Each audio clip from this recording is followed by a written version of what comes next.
Welcome to this week's edition of PC Perspective Podcast. We are on episode, I think it's 270, even though Jeremy said 269. It's a number I like. I didn't want to change it. All right, well, we're at 270, which is one more than last week. And yet again, Ryan is out. First he goes to England, then he goes to Lake California, then he goes other places. People feed him, wine and dine, and I'm left here running the entire podcast, which is why we are at JoshTech.com. But if you actually put that into a browser, it takes you somewhere to Asia. Maybe to a place you don't want to go. But anyway, you can get a hold of us in multiple ways. There's 1-888-38-PC-PER on the old telephone. People still have those. You can read about this podcast. I actually listened about it at pcper.com/podcast. Usually we have show notes, many enlightening comments, and some scathing commentary on society as a whole. You should go check it out.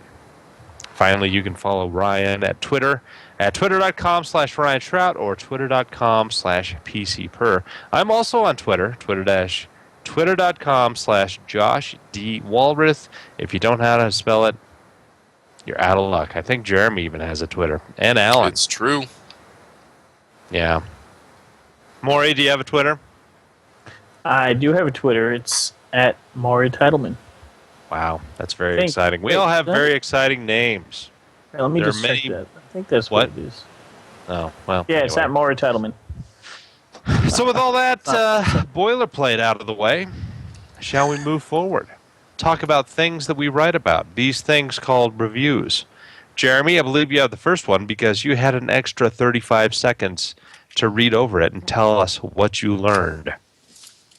Well, it's Lee putting together yet another brilliant PSU review because the man is talented at torturing power supplies. He's, more lately now he's been dealing with kilowatt power supplies, but most of us don't really need one, which is why it's kind of nice to see the Corsair RM Series 550 watt power supply. It's fully compatible with Corsair Link, although it is a bit of a budget PSU. It's just about $110, so if you are going to go digital with the Corsair Link, you are going to have to buy that connection separately. Then again, it doesn't really cost that much. On the other hand, for what really matters, it's absolutely fully modular, and the cables it comes with are the nice new ribbon style. So that's actually really, really easy on your cable management. It's 80 plus gold certified, and from his testing, it honestly was. Of course, it does a little bit better at 230 than it does at 115, but even still, it's balancing between about 88 to 90% efficiency quite happily. This is another one of their zero fan noise models, so until you put the PSU under about 40% load, that fan does not kick on at all, which can be nice if you're looking at building something that is going to serve dual purposes, both a gaming machine, because this can produce almost 50 amps on the 12-volt line, and also an HTPC machine that you don't want to hear all the time. So if it's under a low load, you're really not going to hear anything at all. He put it through his paces and was quite impressed with the efficiency, as I'd mentioned before, and honestly, it was, for $110 US, a really solid power supply. Don't expect too much in the way of crossfire. It's only got 2 PCI Express connectors, 6/8 pins. So lower powered cards, yeah, you might be able to go crossfire SLI, but for the most part, you're just looking at powering one graphics card, but powering it very solidly. It's got a 5-year warranty with lifetime support, which for a lot of people actually does mean a lot. So overall, I think him handing out a silver award for this PSU is fully and well deserved. Corsair makes some pretty decent power supplies. I guess that it's such not a wide so much variety too. What? Such a wide variety too. Yes, from these lower powered ones to. Why do we always talk over each other? Why is there so much lag that we tend to do that? Ken? I don't know. I think we're just good at it by now. You must fix this. Corsair, it's not that they design these, but they specify what components are used, and they typically do very, very well with that. So, they're not cheap, and they're certainly not inexpensive, but they're pretty good quality products for what you get. So I've certainly have not been unhappy with any of the Corsair power supplies I have used as of late. Except one of the 750Ws that burned up, but let's not talk about that. Moving along, just delivered the Razer Naga. Apparently, Scott, who was supposed to be on the podcast tonight, who had connection issues in Canada, he hasn't had quite the experience that you have in getting around the border security there, Jeremy. He just doesn't know the right people. Obviously not. He's obviously having trouble. Well, a lot of us have trouble. I mean, look at my office. Why do you think I hang a curtain behind me? Because I need to have a tetanus shot every time I go into my office? Anyway, he got the Razer Naga 2014 left-handed mini. He liked it. It's got more buttons than Patch Hell a Mile. If you're a lefty and you like left-handed mice, which sometimes goes together, this was something you enjoyed. It glows green. It's got lots of buttons. It clicks. Why does it look like it has a thumb rest on the other side? Well, I don't know. That's a palm rest. That's for your pinky. It's for your pinky? How Yeah. big of a pinky do you got? I don't know. I don't have a left-handed mouse. So. Well, then, I'm not going to go on. But anyway, he seems to enjoy it. It works. It has interesting driver software that may or may not be contributing to Scott's inability to Skype in. Oh, he's now blaming that he's got a USB hub attached to a USB hub. Really? That's I wonder like why his I've webcam wasn't got working. a bunch of extension cords plugged into a single extension cord that... But more holes is good. There's no bad can come of this. No, not at all. Unless you're a cat that happens to chew on a Christmas tree.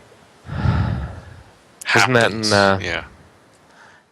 Yeah, that's a National blatant Lampoon's reference. Christmas Vacation? Yes. How do holes Yeah. work into that exactly? You haven't had your kitten through Christmas yet. You'll find out. Yeah. It's coming. Winter is coming. Winter with is Christmas. coming. So, moving along, we don't have an advertiser. So we don't get to hear Alex and his dulcet voice coming through.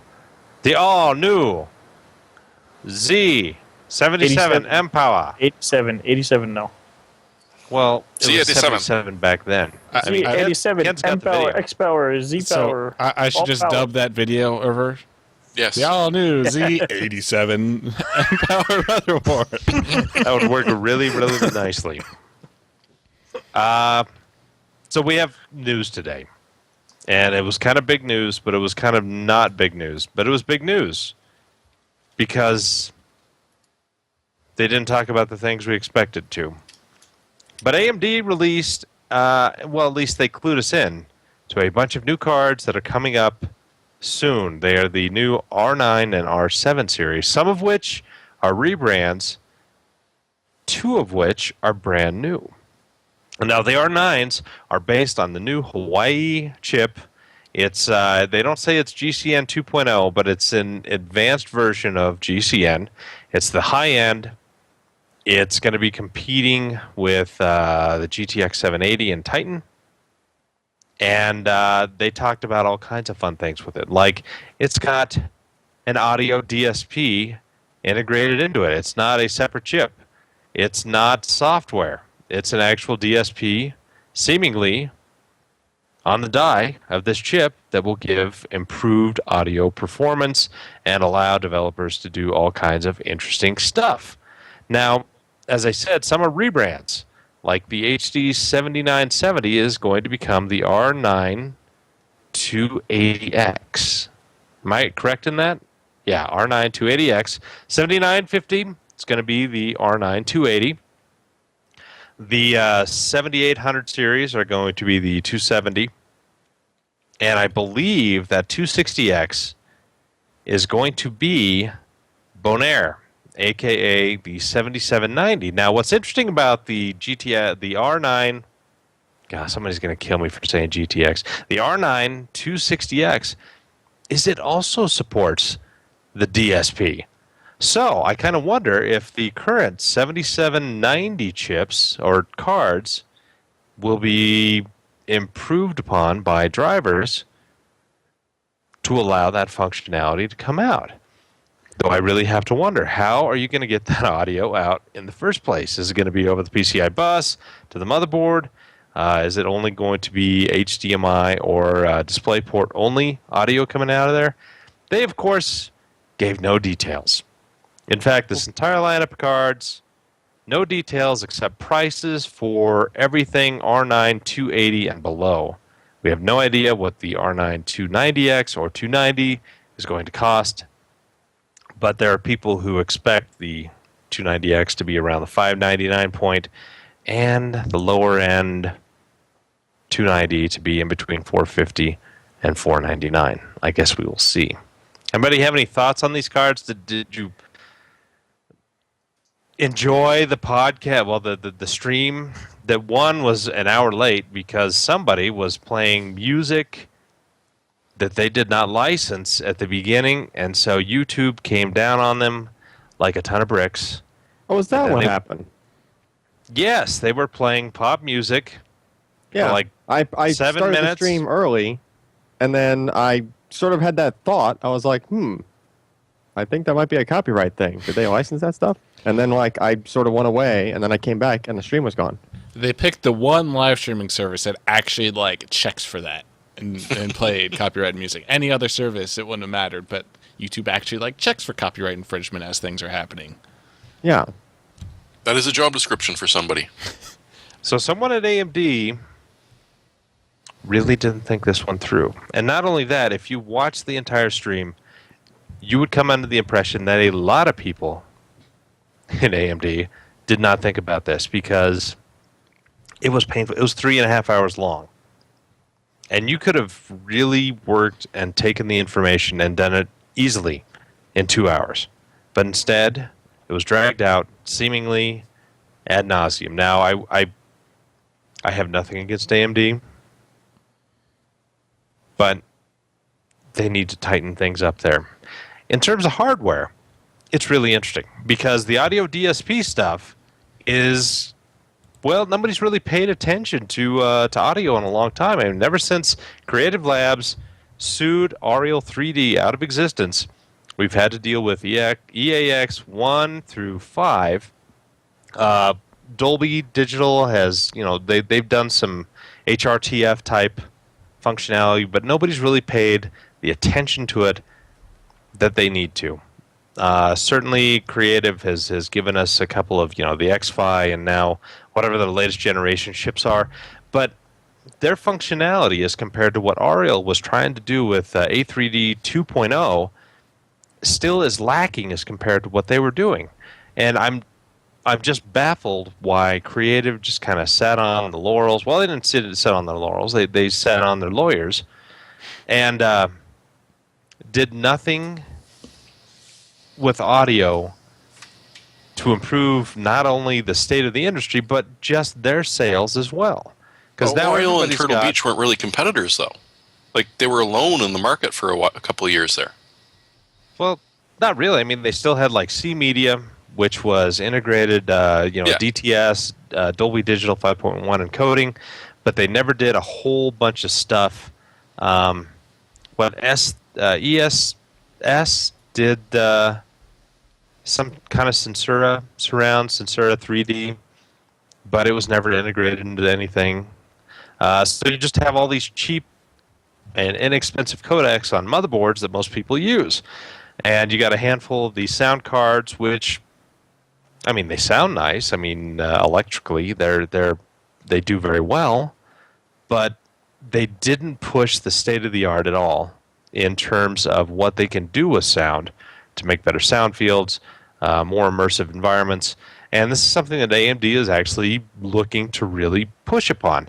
And the DSP in there, I think, is going to be very, very small. At 28 nanometers, I mean, DSPs typically are larger chips made on an older process because they don't need to get much smaller for what they are typically aimed at.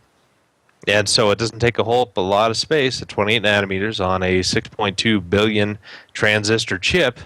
And so they could easily do that. Now, implementation, they've got a couple of partners that do middleware and some of the software. And so we're going to see where that goes. But it's kind of a big shot across the bow of the entire industry, NVIDIA included, Intel, all these guys saying, hey, you know what? If you want a totally immersive environment, you're going to need to have sound. And if you've looked at any of the Oculus Rift stuff, you got a pair of headphones, you got the Oculus, and sound is going to become much, much more important when you're trying to suspend, disbelief in these applications.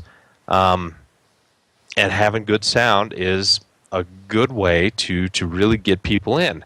There was something that a guy was doing, alone? Did you see that demo where the guy was wearing the Oculus headphones?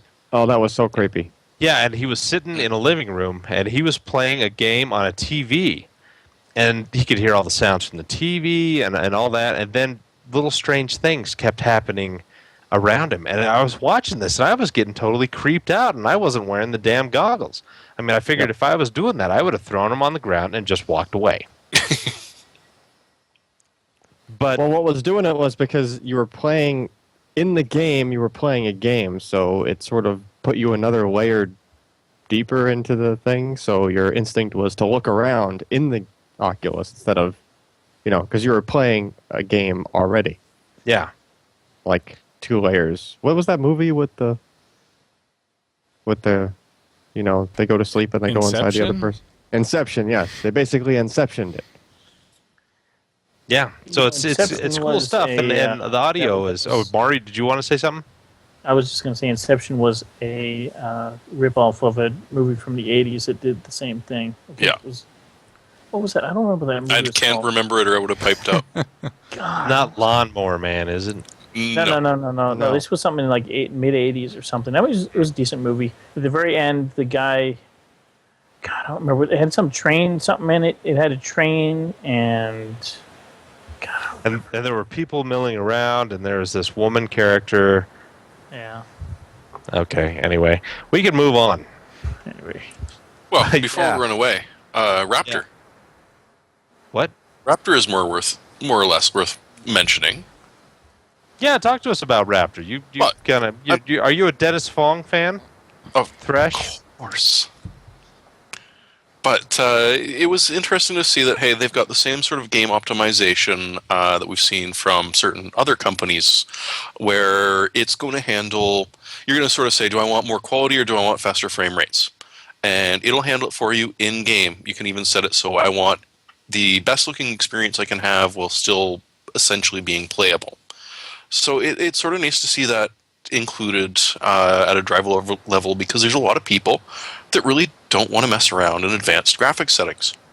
I personally don't understand them, but hey, if you don't want to do that, then fine. Here's a way to get around that with an AMD card. The other thing they brought in that I didn't quite grasp was the ability to switch to your favorite applications while you're playing a game. I mean, I guess it's interesting in a way, and Steam sort of does it with the Steam overlay. And at least from what I saw, AMD was sort of doing the same thing with a little bit of an overlay on it. It's just an overlay of your own desktop on top of the game, so that if you really want to stop playing a game and brag about how well you were doing or something, hey, you can do it. So that part I'm a little less impressed with, but there's a lot of people that just want to buy a game, throw it on their PC, click a button, and start playing it. So for that sort of thing, it's going to be nice to have that same ability that you can have with NVIDIA as you can have with AMD. Which is about all I had to say about it. Yeah. I'm trying to think what else that I imagine we're going to talk about a few other things probably next week, because we didn't have the chance to put everything up there. I know certainly for myself, I'm covering Mantle. That requires some explanation and a relatively deep discussion, and it'll be kind of more interesting once Ryan comes back and he's been fully briefed on all of these things, and he can certainly add to that conversation. But moving along, images and benchmarks of the Radeon R9 290X leak out. Now, take these with a grain of salt. We don't know the people doing the benchmarks. We don't know how. Well, we don't know the veracity of it. Except that Johan Anderson, that guy from DICE, he likes to show them off. And you know what? AMD says, you go right ahead because you're developing Battlefield 4 kind of for us. So, it's a big card. It's supposedly faster than the GTX Titan. It'll be faster than any GTX 780, even the overclocked ones. It looks to be a decent card. The die is supposedly smaller, about 30% smaller. It pulls less power. They did a lot of things with power efficiency with this new generation of GCN cards. So it's going to be interesting to see when we finally get the go-ahead and the products to actually benchmark and test out and see how they run. But we're very close to that within a month at least. Ryan saw cards here at the Tech Day. They showed them off to us, obviously, going by the news item before this. So it's going to be interesting to see. With NVIDIA releasing the GTX 700 series, which were refreshes of old chips, GK104 forever, it's nice to see a new product come out and potentially unveiling new features on slightly older products, namely the HD 7790. Now, let's move along. Jeremy, I hear you probably do a little systems administration. Yes. Do you ever handle anything in the Linux flavor? Yes. Mostly Red Hat, a little bit of CentOS. Well, tell us about Valve and SteamOS, and why is there a fly? It's actually a recurring guest, Josh. He's been on the show a couple of times now. I think so. Maybe it's his great-great-grandkid, but, still. They're keeping it in the family. Well, honestly, I have had very little chance to read about what Gabe is trying to do with the SteamOS. It's looking pretty interesting because essentially all the naysayers who were screaming, yelling that, there is no way in hell that Linux is going to be a way for you to be able to sell games. Well, Valve's been working on it for a while, and they've been hinting at what they're going to be doing for a while. And, well, guess what? They are now going to be releasing onto us the SteamOS. It's, in a way, similar to Gaikai and everyone's favorite OnLive, in that, it's sort of streamed, but at the same time, the idea is that it's actually going to be on your local network is where the streaming's coming from. So all of a sudden, that latency that we're seeing and really having an issue with is going to be gone. At the same time, from that sort of architecture that they've got going, sharing videos, sharing music, sharing pictures between family members is going to be really handy, because all you're doing is taking, not to blow the next story away or anything, but a little bit of dedicated hardware which runs the SteamOS, and plugging it into your network, and away you go. It's going to be interesting to see if some of the things that they're talking about, where 2 or more Steam boxes are going to be actually playing games from the same desktop. I don't know if this ties in with the Steam sharing that we've just been recently hearing about, but sort of the idea that, hey, you've got a Steam account, you're staying within the household, you're staying within the local area network, so everyone can play multiplayer without blowing $50 on Grid 2 like Allyn doesn't want to do. So, it's interesting to see if this is actually going to come out, and if it's going to be as open as we're assuming that it is, based on the operating system that it's done. And it's also going to be see if it is going to be free. Because really, that's one of the big things that people are going to be wanting to do, is pick up a Steam box on the cheap. They're not going to be wanting to pay for an entire new HTPC just to do this sort of streaming. Yeah, but you see, it's not really free, because you install SteamOS and you install Steam, and the next thing you know, you're paying $5 a pop for DLC. Oh, I want that hat for 99 cents. Yeah. They have money trees out back of Steam, of Valve, gotcha. that they go and just pick some money off now and then when they feel up to it. This is just planting another tree. It's free. The console loss leader has nothing on what this is going to do. You make money off games? Oh yeah, they're going to do that. Yeah. Hey, Jeremy, what are your thoughts on? You were saying something about playing multiplayer and not having to put out money for extra copies, but Steam announced that whole sharing thing, the library sharing thing. But the caveat there is that if I share my library with you, if I'm using my library, you can't use it, and if you're using my library, I can't use it. It's not. It's shared, but it's not truly shared at the same time. It's not a concurrent sharing. But the idea is, or at least what I was gathering from the articles that Scott put together, when Steam is running on SteamOS on the Steam box, it's not going to get outside of LAN. Like, you're not going to be able to share this with your cousin out in California. It's going to be, a very local area network. It's going to be within the same network. But the idea is the Steam is installed in that Steam box, so as opposed to sharing from my Steam library on my PC to yours, it's the PC library on the Steam box. Now, if that's going to be the way that it works out, I didn't read deep enough into it to be totally clear if that's what it's going to be. But from the sounds of it, that is what they're aiming at. And, that'd be easy to do. Is it running on SteamOS? Yes. Is it running on a Steam box? Yes. Open up sharing. If either of those are no, then as soon as you're in my library, I can't get in my library. Anyway, not that I have anything against Valve making money.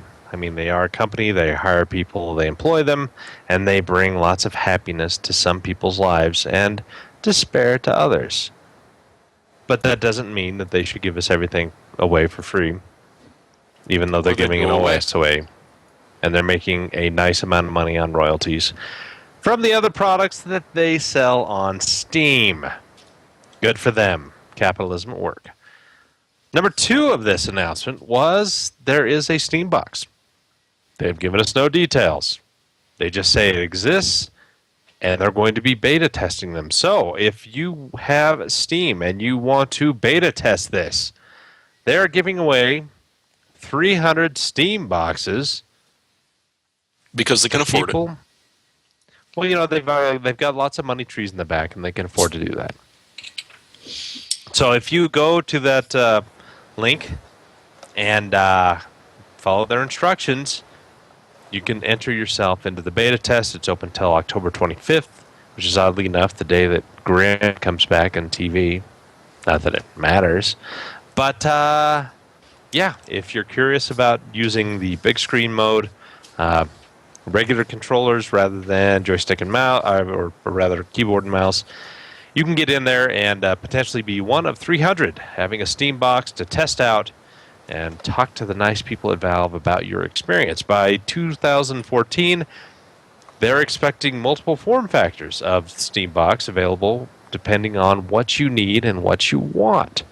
So, we have no details at all about what hardware there is, just that this product exists, and we will see them given out, 300 of them, in the months of November and December. And I'm rather curious what the NDA is with these people, if they can at least show us the box. Hey, Josh, talking about that, I actually did some reading on that because I was kind of interested in that. And the one thing that put me off about it, because I'm a keyboard and mouse gamer, I don't like consoles, don't like the keypads really or anything. In order to qualify to be one of the 300 machine things, you have to basically use SteamOS on your, or not SteamOS, you have to use the, console mode or whatever that's called? Big screen mode. Yeah, big screen mode on your TV, and you have to prove that you game with a console controller. So that right there was kind of a killer for me of even applying for it. So, and that kind of dampens my enthusiasm for this whole Steambox concept, because I don't like controllers. I've tried it, and it doesn't. Yeah, apparently in the chat, a couple of people have mentioned this. But it says congratulations, you are now one out of 77,984 eligible beta candidates. Oh man, those odds are awesome. Those Sign odds me up. are tremendous. Well, it comes with neither Episode 3 nor Half-Life 3, so I just don't care. There's still one more announcement. Yeah, right. Hey, It's it comes that in threes. comment I made on Hip Chat earlier. When Yeah. is the last announcement? Is that tomorrow or Friday? I wonder. I have no idea. No, Dark Java Souls on 1. PC is a real What? thing. It's what? Dark Souls on PC is a real thing, Ice Cream. Oh. Well, okay. JavaOne 2013 GPO is coming whether you know it or not. I have no idea what the heck this is about. Jeremy? Anybody? Anybody? I know it not. Apparently, you can GPU accelerate Java now. Yes, so you can screw up even faster. Well, with one of the constraints of Java being system resources, maybe it'll help. The chart they showed is pretty impressive. Charts are always impressive. Growth. You adjust the y-axis. That's what I do. If you throw this on an HPC card, it will run your JavaScripts quicker. Well, I mean, this is if you think about it. The last company I worked for was a very heavy transaction-related company. They did 60 million rebates a year, very high transactions, needed high uptime and all. What this could, and they were a Java shop with an Oracle DB. They were running Solaris, high-end stuff, very pricey stuff. This kind of thing could be used in that kind of shop and actually, could lead to some major performance for not a lot of money. Because if you basically just have to throw in a set of video cards in, like running like a Bitcoin, similar to what Bitcoin does, where you're running 4 or 5 video cards in a board, just chomping through calculations. If you can do that for enterprise level transactions, you're talking, huge money savings. And I mean, that's where this comes in. So many enterprise use jQuery, use JavaScript. On their back end, forgivable. On their front end, far too common and dangerous, but it happens. And the idea of accelerating that, it's going to be attractive. The best part about accelerating Java is even more updates per week than we already have. I can break 10,000 apps an hour now. Anyway, OCZ introduces new 19nm enterprise SATA 3 SSDs. The popular Deneva 2 gets updated. So, what's the controller on this one, Allyn? Should be SandForce, actually. And this looks very, very similar to the Intel 330, except it's an enterprise version of it, which would probably put it more like an Intel Pro 1500, which was the other more, enterprisey kind of model of that, the Intel variant of the SandForce equipped solid-state drive. And the weird tidbit about this is that they claim lower power consumption, which I thought was something that Intel tweaked on the SandForce builds for the newer drives from them, but I guess it was SandForce themselves that figured out how to not make their chips suck down like 1 amp while they were running, which would be good. But yeah, but you can't arc weld with that 1 amp though. No. Well, no, but they will definitely cook, and 1 amp is actually more than like a regular notebook drive draws when it's not doing a whole lot. So that was kind of ridiculous. Yeah, so it's a smaller nanometer process on the flash, which almost always goes along with $1 per gig or less. Might be a little more than $1 gig for this drive in particular because it's an enterprise-oriented drive, but hopefully around $1 gig because Intel is shipping, other enterprise-type solutions on 20 nanometer. That's pretty darn cheap. So the whole competition thing here on price is pretty serious, especially now that the performance is pretty much leveled out on serial ATA 3 gigabit or 6 gigabit. The only variable left pretty much is the price at this point. So everybody's got to make the smaller flash, and stick it in their SSDs and make them cheaper. Well, two things I thought missing from that announcement were warranty and estimated time before failure. What was it? Well, the 19 nanometer stuff, I think, is a better rating than the 20. Because I saw a lot on the speeds. I did not see a lot on the lifetime, which, as an enterprise purchaser, that's what I care about. Well, it's still going to be around 3,000 cycles. Not bad. They might be pushing 5,000 at this point, but tends to be around 3,000. And even with that, though, I mean, I don't know. It seems like, because you're buying, when the price gets this low and you're buying higher and higher capacity drives, I mean, they make this in a 480 gig capacity, which is something that might be worth looking at, though, because if I recall, once you go past 240 gig on SandForce, the I/O per second spec drops because it has to handle, well, it has to logically handle its addressing internally in 8K chunks instead of 4K chunks at that point. So just something to note there. You might want to get the 240. But back to my original point, once you have 240 gig or, half a terabyte, the 3,000 cycles is still an awful lot of writing. Just saying. Lots and lots. Yeah. Moving along. Because, we just can never get enough SSDs in our life. Corsair, they have another case. Shocking. The Obsidian 750D. Now, I have the Obsidian 650D. I think it is. This one's got more Ds, Josh. I like the double Ds. I love my case. This is kind of a new case, but not really based off the 650D. It has many features that are not necessarily included, but at the same time, kind of feels a little bit more low end, even though it's around the same price as the 650D. So it depends on what you want, like the nice latches on the top of the side panel to get it out are gone. Instead, you have to go to the back, use the screws. The grommeted holes for water cooling, you have to punch out yourself on the 750D. At least at this one, you don't have to do the pass-through to the back to get USB 3.0. What? I said, oh, God. Yes. Thank you. Yeah, it's nice. What are some of your impressions, Ken? You guys did a video of this, didn't you? Yeah, we did. It should be live now. I think I pasted it.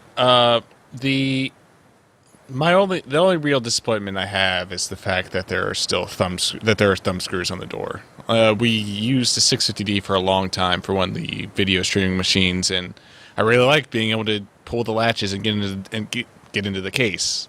I don't really think any case should be shipping above like $100 with thumb screws anymore. That was a disappointment. Ken doesn't like screwing. You said it, not me. The only other nice thing about this one that I think is the 650D doesn't do is EAT exports.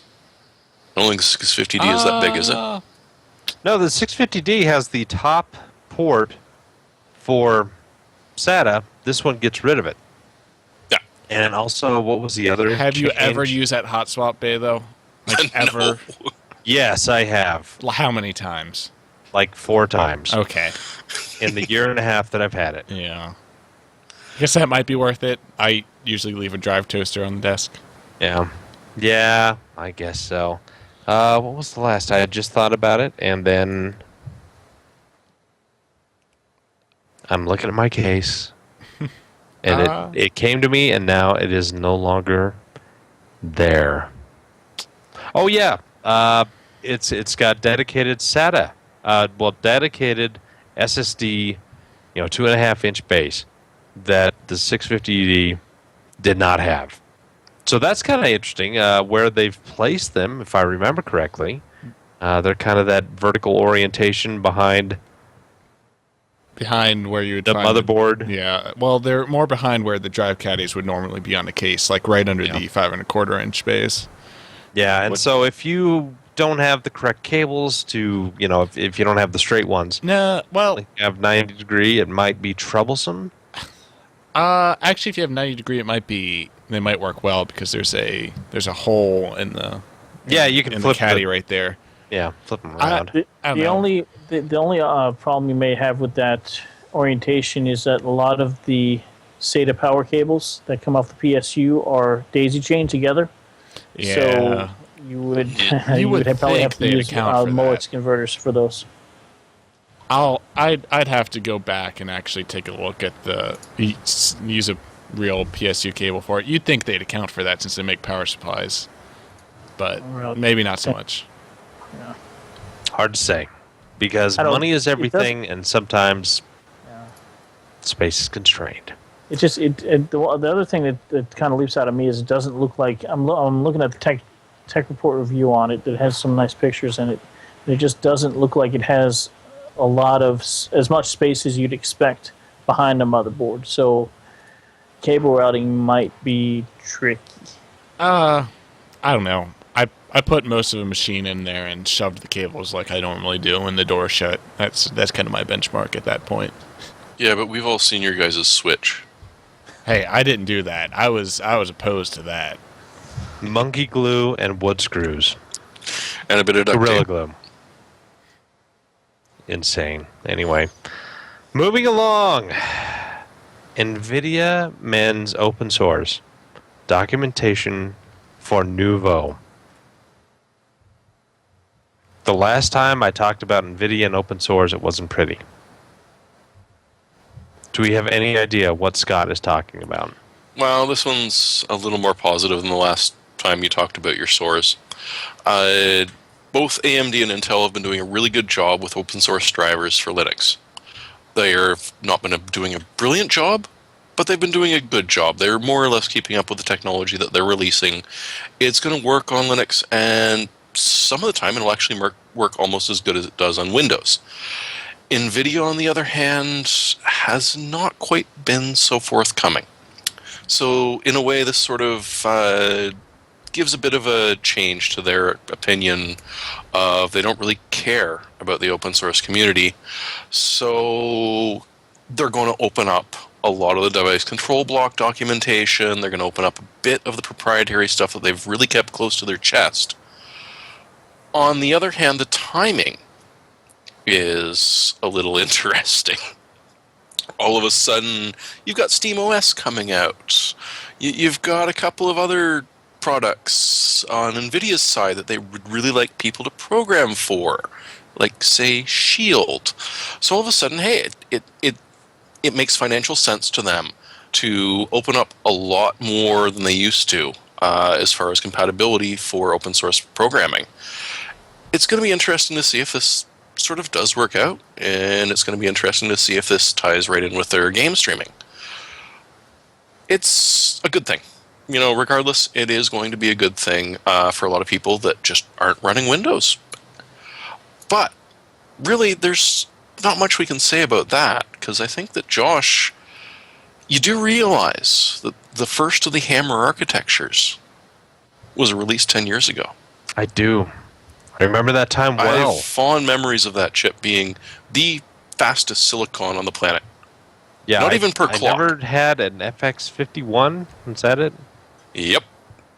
But I did get one of the first Athlon 64 3200 pluses on a socket 754 board. It's one of the VIA KT800. No, was that 880? I can't remember. But it was made by Asus. I can remember distinctly the artwork on front of the Asus motherboard box was of a dragon that had two twin cylinders coming out of its back.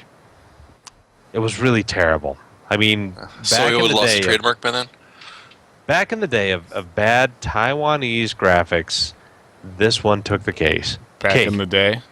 Yes. Yes. Back 10 years ago. When you were still, what, 11? Oh God. Yeah. So anyway, they released it on the 23rd of 2003. It was a high watermark for AMD. They had the best processors on the market, bar none. They had the fastest things out there. the 3200 Plus would just spank around the Pentium 4 3.2 gigahertz like nobody's business. RAM cooler. Which was clocked, what, 500 megahertz a gig faster? No, it was, 2.2 gigahertz actual clock speed? Yeah. 2.2 or 2.4? I think it's 2.2. So yeah, it was 1 gigahertz less than what the Pentium 4 did, and it was just such a dream at the time. And they had very few AGP issues anymore by then, which was really wonderful because, boy, AGP and AMD have not been friends through most of the life. Hey, I wasn't far behind. The first processor I built a computer with was the 3000 Plus, which came out in December of that year. Yeah, that was what, the 2 gigahertz or 2.1? 2, I think. Okay. Judging from Wikipedia right now. I'm cheating. Actually, no. Well, I had the 939 version. Oh, okay. So it was that's 1.8. different. It's the 130 nanometer part. Yeah. 130 nanometers. Yes. Wah, wah. Kind of insane where we've gone and where we've been. Yeah. But yeah, it was. I remember running this and just being amazed by the benchmarks as compared to the old Athlon XPs, like the 2700 Plus. I mean, it just didn't even hold a candle to these new processors. It was a big day for AMD, and they sold every chip that they could possibly produce. A lot of the motherboard manufacturers, they started to really push a lot of enthusiast boards, and the retail market was like 2-to-1 AMD versus Intel. So I mean, AMD was really pushing a lot of the retail market in terms of motherboards with these processors. So yeah, it was a good time, but all good things come to an end, and certainly this was one of them. So happy 10th anniversary, Athlon 64, ushering in the 64-bit marketplace that we certainly enjoy now. And finally, we're getting games. Well, actually, we've had games that are 64-bit, but not that many. Like Battlefield 4 is going to be one of their first 64-bit games out of DICE. So, I guess it's a nice anniversary for that. Hey, soon they'll be able to multi-thread them, too. Oh, jeez. And with that comment, we're on to our hardware-software picks of the week. Ryan, he's not here. Apparently, he wants a pair of coconuts supporting a beautiful pair of... Coconuts. Yep. They're hairy and hard and full of milk. Does he really want those things? I don't know. Jeremy, tell us what you want. Actually, I ran across something which was kind of nice. It's been a long time since we've talked about Linux on a USB drive or Linux on a disk. The idea of being able to carry around your own operating system that you can boot to, which is completely optimized to exactly what you want, be it your favorite browsers, your favorite applications, or be it a recovery disk, or be it a security scan. So just recently, the Ubuntu customization kit just updated themselves, and website linux.com put together a nice little roll your own walkthrough on how to set this up.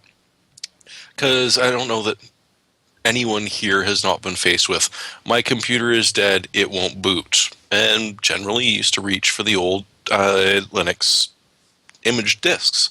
Well, in this case, you can make it a USB drive. And one of the nice things about this one is that you can set off a partition of that USB drive to be writable to, so you can actually save documents, you can put all of your customizations, your files, whatever, along with the programs that are instantly installed, plug it into a computer, boot up to it, do a little bit of work, shut down, and walk away. And the next place that you boot up to is still going to have every bit of work that you'd saved to that USB drive before you plugged it into this machine. So, hey, it's a nice little thing, and it's good to remind people, because some people don't remember the good old Linux STD disks. I like STD disks. Best thing for an infected machine. Yep. That's one nice thing about Linux. It doesn't care as much about hardware. I like that. As long as it can mount it, it's okay with it. Oh, good Lord. And it just keeps rolling in. And I didn't even implement that. But anyway, for me, my pick, an HD 7970 for $269 after all the rebates. Sure, it's got the infamous mail-in rebate, but it's the Asus triple slot card HD 7970. It does not suck. And They it's should pretty put that fast. on the product page. It What? doesn't suck. Joshua. Yes. Yeah. pcper.com. pcper.com says it doesn't suck. So yeah, I mean, think about it. When this was released, it was $599, and that was a year and 8 months ago. And now, $269. $269, dude. That thing takes a couple of $289, spots. by the way. Yeah, Well, they yeah, cut but 20 you get bucks another off your deal. 20%. Read all. There's 7% off, and then There's so many promo codes and rebates flying at me. I know. It's so confusing. It's okay. With that card, they'll be in 3D. Ooh. And in 4K. And hey, Sure, you get a maybe. crap load of games with it too. Oh, yeah. One or two, yeah. Yeah. Well worth your time. Think about it. Alan, who cares what you think? Morry. Yeah. Kidding. Alan, go ahead. So I've been using that. It was like 6 months ago or so. Some cheap little remote control thing for the home theater PC, and the mouse on it kind of was crappy. It was a gyro mouse, which is cool, but the reception on the thing was just crap. So I figured, boy, it'd be cool if you could do like your remote stuff on Wi-Fi, wouldn't it? Like that would be, anywhere around the house. You wouldn't have to worry about infrared or RF or, well, the wrong kind of RF, whatever. Anyway, so there's this app called Remote Mouse, and it's for Android or iPhone. You can put it on either one. I think it's like a couple of bucks for either. Yeah, what about my BlackBerry? No. It's free, Maybe after but this there's Wait, BlackBerry's still around? there's a free one, but it's like ad supported or something like that. For $9 a share, you can buy it. Yeah. That sounds like a great investment. So Come on, so it's there's- worth about $8.50 there's a- right now. There's a free app that you install on whatever PC or Mac you have floating around your house, and then it's basically like just a server for that app to connect to, and you can put manual IP addresses in there if you want, but really you could just fire the app up and it just lists whatever devices it sees on your local network, and you just connect to it, and it's basically a touchpad on the screen of whatever it is, and it just works exactly like a touchpad, and it's actually really quick to update. There's almost no lag. Like you could probably almost game with this thing if it was a touchpad kind of game. I know, but still, it's pretty good. Alan likes it. That's all that matters. Have you met his girlfriend? Seems He to likes burn her through too. the battery. That's all that matters. On the That's phone I tried it really on, it's like, I guess the update is so instantaneous that it's just like it flies through the battery. So if you keep the thing running, if you keep the app running on your phone, it'll sort of like eat it. It's like Facebook, right? And Mophie sells another juice pack. Yeah. Morry, talk to us. Yes. Hey, wait, well, you know I what? just- Your video seems so clean. And I know. you haven't dropped. and my machine hasn't rebooted on me. That is the wonders of AT&T Uverse. I was on Time Warner before. I thought Time Warner was great. I had intermittent problems with podcasts. I didn't know I had problems until I started doing this podcast. And Believe you me, you have problems. yeah, and time with Time Warner was up, so they wouldn't give me a better offer. So I went with AT&T for $97 a month. I'm getting the same cable I had with Time Warner and the same internet speed, and it's actually more stable. It's digital, and I'm like half a block away from the optical drop, so my speeds are awesome. I think I'm on the 18 megabit tier, but I did a DSL speed test the other day, and I was getting like 21 or 22. So it's been a nice little upgrade, and the price is good. I mean, you're locked in for 1 year, but I don't care about that. I mean, you've been married twice, so you don't care about being locked in for, because eventually it will expire, and you can move on. Hopefully not for my marriage, though. So, okay, no, we'll not talk to your wife about what we just talked about. Yeah. Do you have a picture of her? What does she look like? How old is she? What are her favorite things to do? How long is the contract? Don't do any of those. Don't answer, Josh. I'm not. I don't want to give Josh any spank Ammunition. material. Nothing. Anyway, again, you can call us at 1-888-38-PC-PER. Really, I think Ryan had a wrong number the other day, and they didn't talk about papers or anything. Wasn't nearly as exciting as some of the other things. So call us. Leave a message. Ask Ryan a question. Come on, we're still paying May for not it. answer it. Yeah.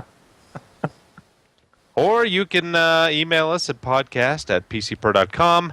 You can see this podcast at pcper.com/podcast, usually about 12 hours after we, record it live, depending on Ken and his schoolwork at the University of Cincinnati, who lost a tremendous amount of players in between injury and car wrecks lately, Yeah. which is very sad.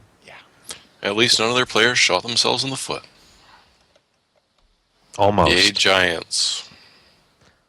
You can reach It's a rough Ryan year. at twitter.com/Ryan Shrout or twitter.com/PCPer. He checks both those things.